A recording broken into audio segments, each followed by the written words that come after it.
जब किसी स्वास्थ्य कर्मी अथवा नागरिक को कोविड-19 के रोगी अथवा संदिग्ध को एम्बुलेंस द्वारा कोविड चिकित्सालय में स्थानांतरित करना होता है तो उसको 108 एम्बुलेंस पर फ़ोन मिलाना है, 102 पर नहीं। फ़ोन मिलाने पर कॉल सेंटर द्वारा रोगी के संबंध में कुछ जानकारी पूछी जाएगी, जैसे रोगी को खांसी तो नहीं है, बुखार तो नहीं है, गले में खराश तो नहीं है अथवा सांस नहीं फूल रही है।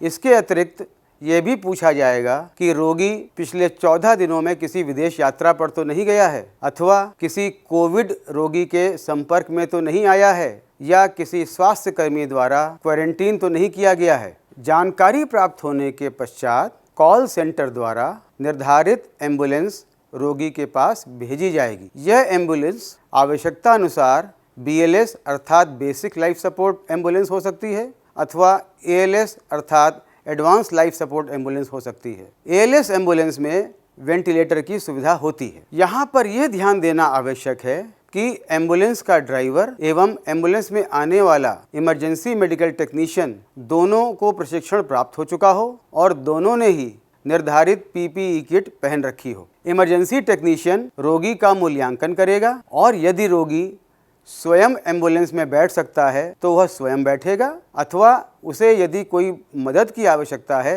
तो मदद के द्वारा उसको एम्बुलेंस में बिठाया अथवा लिटाया जाएगा। रोगी के साथ केवल एक तीमारदार को रहने की ही इजाज़त होती है। रोगी एवं तीमारदार दोनों ही 3 परतों वाला अर्थात ट्रिपल लेयर सर्जिकल मास्क पहनेंगे।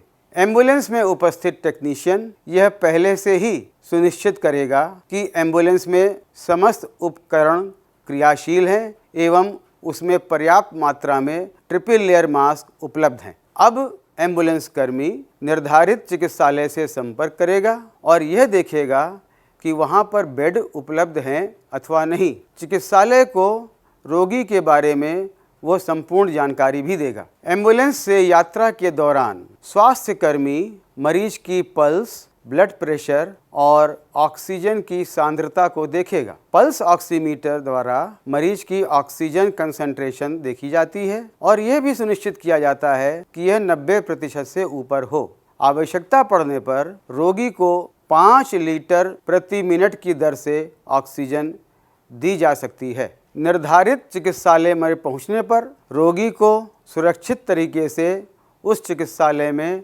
स्थानांतरित किया जाएगा। यह जानना भी आवश्यक है कि जिस चिकित्सालय में रोगी को स्थानांतरित किया जा रहा है वहां पर भी स्वास्थ्य कर्मी PPE किट पहनकर उपस्थित रहें। स्थानांतरित करने के साथ साथ रोगी की समस्त जानकारी भी वहां के स्वास्थ्य कर्मियों को प्रदान की जाएगी। रोगी को स्थानांतरित करने के बाद एम्बुलेंस कर्मी अपनी PPE किट को उतारेंगे और निर्धारित विधि से उसका निस्तारण करेंगे। PPE किट का निस्तारण करने के बाद अपने हाथों को साबुन पानी एवं सैनिटाइजर से साफ करेंगे।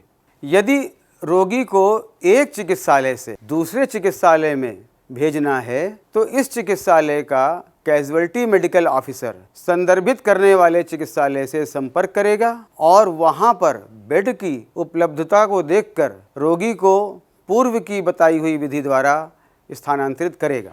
कोरोना ड्यूटी करते समय एम्बुलेंस कर्मी सरकार द्वारा निर्धारित क्वारंटीन स्थल पर ही रहते हैं। यहाँ यह ध्यान देना आवश्यक है कि कॉल सेंटर, एम्बुलेंस कर्मी एवं संबंधित चिकित्सालय में परस्पर संवाद होते रहना चाहिए।